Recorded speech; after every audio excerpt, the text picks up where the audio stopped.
Fat loss అంటే ఫుల్గా చెమటలు వచ్చేంత వరకు ఎక్సర్సైజ్ చేయడమేనా? ఎంత చెమట ఎక్కువ వస్తే అంత ఫ్యాట్ లాస్ అవుతారు అనేది తప్పు. ఇక్కడ రిజల్ట్ డైట్ వల్ల వచ్చింది తప్ప మీరు వర్కౌట్ చేయడం వల్లనో లేకపోతే మీరు చెమట ఎక్కువ తెచ్చుకోవడం వల్లనో జరగదు. ఇక్కడ వాస్తవానికి కార్డియో ఎక్సర్సైజ్ల వల్ల మజిల్ బర్న్ అయ్యే అవకాశం ఉంటుంది. కార్డియో చేస్తే మజిల్ బ్రేక్ అవుతుందా అంటే ఖచ్చితంగా బ్రేక్ అవుతుంది, ఎక్కువసేపు చేసిన వాళ్ళు.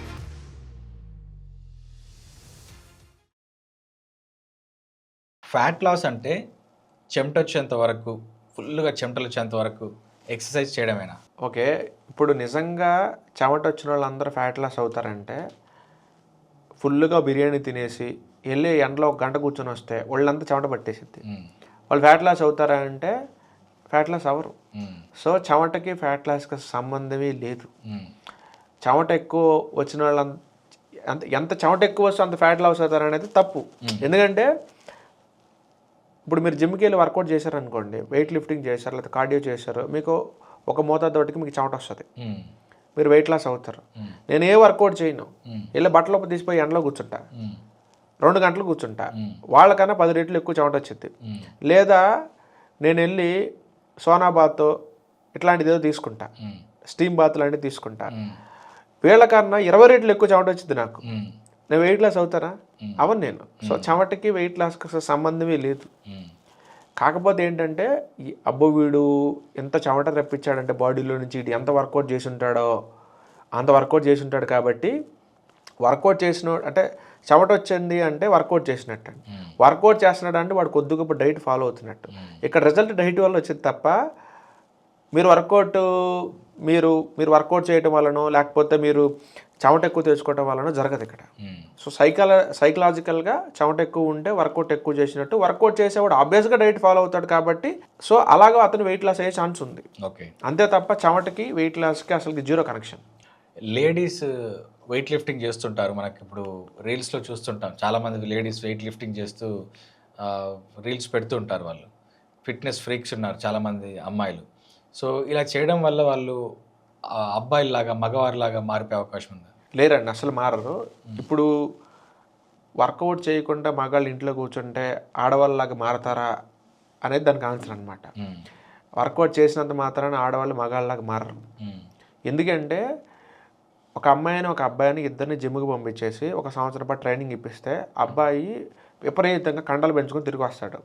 అదే అమ్మాయి మాత్రం స్కిన్ అంతా టైట్ అయిపోయి నడుమంతా సన్నగా అయిపోయి ఒక ప్రాపర్గా టోన్డ్ ఫార్మాట్లో బయటకు వచ్చేసింది. ఈ అమ్మాయికి కండలు రావు.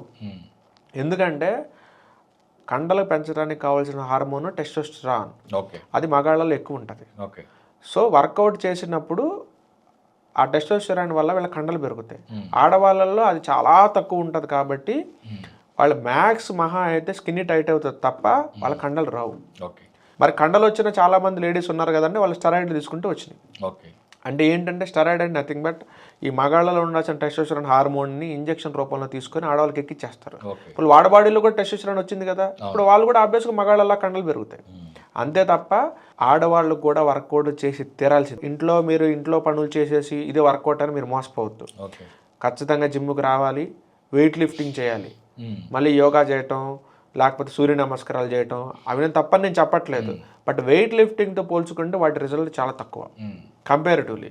వెయిట్ లిఫ్టింగ్ మీరు 100 మార్కులు వేస్తే ఈ యోగాకి కానీ ఈ మెడిటేషన్కి కానీ లేకపోతే సూర్య నమస్కారాలు కానీ లేకపోతే స్విమ్మింగ్ కానీ ఈ ఏరోబిక్స్ కానీ వీటన్నిటికీ 50, 60, 70 మార్కులు పడతాయి. But king of all workouts అంటే వెయిట్ లిఫ్టింగ్ మాత్రమే. ఆడవాళ్ళు కూడా వెయిట్ లిఫ్టింగే చేయాలి. అంతెందుకండి, మన తాతల కాలంలో అమ్మమ్మతో పాటు నాయనమ్మ కూడా పొలానికి వెళ్ళేది కదా, ఆవిడ కూడా గడ్డి ముబ్బులు మోసేది కదా, అది వెయిట్ లిఫ్టింగే కదా. మరి ఇంకా వెయిట్ లిఫ్టింగ్ వల్లనే వాళ్ళకి అన్ని సంవత్సరాలు బతికింది వాళ్ళు. ఇప్పుడు దానికి మళ్ళీ మనం వెయిట్ లిఫ్టింగ్ ఆడవాళ్ళు చేయొచ్చా చేయకూడదని చాలామంది డిబేట్ పెడుతున్నారు.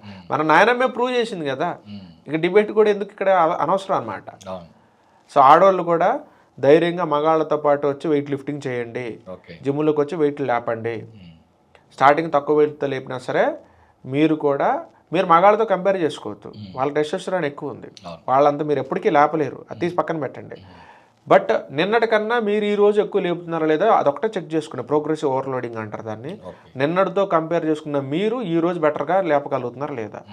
ఈ రోజు లేపిన వెయిట్లు మీరు నెక్స్ట్ డే కనీసం 100 గ్రాములన్నా రేపొద్దున ఎక్స్ట్రా లేపాలి మీరు. ఇలా మీరు చేసుకుంటూ పోతే ఒక 1 ఇయర్ బ్యాక్ ఉన్న మీకు ఇప్పుడున్న మీకు చాలా కంపారిజన్ కనపడుతుంది. కానీ మీరెప్పుడు అబ్బాయితో కంపేర్ చేసుకోవద్దు. ఓకే. వాళ్ళ మెటబాలిజం వేరు, వాళ్ళ హార్మోన్స్ వేరు, మీ హార్మోన్స్ మీ మెటబాలిజం వేరు. అబ్బాయిలు కూడా ఎప్పుడు మీ స్కిన్తో వాళ్ళ స్కిన్ని కంపేర్ చేసుకోరు. ఎందుకు? మీకు ఈస్ట్రోజన్ ఎక్కువ ఉంది, మీకు చాలా సాఫ్ట్ స్కిన్ ఉంటుంది, మీకు హెయిర్ చాలా ఎక్కువ ఉంటుంది, మీరు చాలా సాఫ్ట్గా ఉంటారు, మీకు నడుము కూడా చాలా నాజుగ్గా ఉంటుంది. అవన్నీ మాకు కావాలని అబ్బాయి అడగరు, ఎందుకంటే వాళ్ళ హార్మోన్స్ వేరు. అమ్మాయిని అమ్మాయితోనే కంపేర్ చేసుకోవాలి, అబ్బాయితో ఎప్పుడు కంపేర్ చేయకూడదు.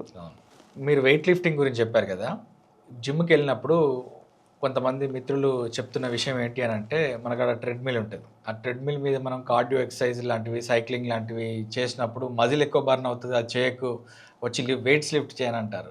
వాస్తవానికి కార్డియో ఎక్సర్సైజ్ల వల్ల మజిల్ బర్న్ అయ్యే అవకాశం ఉంటుందా? యాక్చువల్గా కార్డియో వల్ల బర్న్ అవుతుందా అంటే, కార్డియో ఎక్కువసేపు చేయడం వల్ల బర్న్ అవుతుందండి. ఓకే. లైక్ ఇప్పుడు మనకి కార్డియో అనేది ఒక 30 మినిట్స్ దాకా చేశారనుకోండి, మీకు మజిలే అంత బర్న్ అవ్వదు. ఎందుకంటే మీ బాడీలో ఆల్రెడీ గ్లైకోజన్ స్టోర్స్ ఉంటాయి కాబట్టి మీరు ఆ 30 మినిట్స్ కావాల్సిన ఎనర్జీ అనేది మీ బాడీలో ఉన్న ఆ స్టోరేజ్ నుంచి తీసుకుంటుంది, ఆ గ్లూకోజ్ యొక్క స్టోరేజ్ నుంచి. ఆ స్టోరేజ్ అయిపోయింది అనుకోండి, అప్పుడు అక్కడి నుంచి బాడీకి నెక్స్ట్ టార్గెట్ ఏంటి అంటే ఎనర్జీ ఫ్యాట్ నుంచి తీసుకోవాలా లేకపోతే మజిల్ నుంచి తీసుకోవాలని కన్ఫ్యూజన్ స్టేట్లోకి వెళ్ళిపోద్ది. ఫ్యాట్ నుంచి తీసుకోవాలంటేనేమో మీరు అక్కడ కార్డియో చేస్తున్నారు, మీరు పరిగెడుతున్నారు, ట్రెడ్మిల్ చేయటం లేకపోతే హై ఇంటెన్సిటీ వర్కౌట్లు మీరు ఏదో చేస్తున్నారు. ఫ్యాట్ నుంచి ఎనర్జీ తీసుకోవాలనుకున్నప్పుడు బాడీకి టైం పడుతుంది.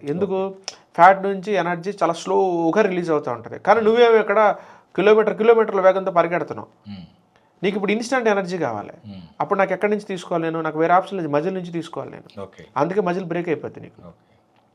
అదే మీరు ఒక 30 మినిట్స్ మాత్రమే చేశారనుకోండి, మీ బాడీలో ఆల్రెడీ గ్లైకోజన్ రిజర్వ్స్ కావాల్సినంత ఉంటాయి కాబట్టి అక్కడి నుంచి మీకు ఎనర్జీ సప్లై అవుతుంది కాబట్టి మీ మజిల్ అనేది చాలా సేఫ్ సైడ్లో ఉంటుంది. కానీ 30 మినిట్స్ దాటిపోయి 45 మినిట్స్, 1 అవర్, 1.5 అవర్ మీరు స్టిల్ ఇంకా కార్డియోలు చేస్తూనే ఉన్నారనుకోండి, అప్పుడు మీకు గ్లైకోజన్ స్టోరేజ్ అయిపోయింది కాబట్టి ఇమీడియట్గా ఎనర్జీ కోసం ఫ్యాట్ని ప్రిఫర్ చేయకుండా మజిల్ని ప్రిఫర్ చేసిద్ది. అప్పుడు మీ మజిల్ బ్రేక్ డౌన్ అవడం స్టార్ట్ అవుతుంది. సో కార్డియో చేస్తే మజిల్ బ్రేక్ అవుతుందా అంటే ఖచ్చితంగా బ్రేక్ అవుతుంది, ఎక్కువసేపు చేసిన వాళ్ళకి.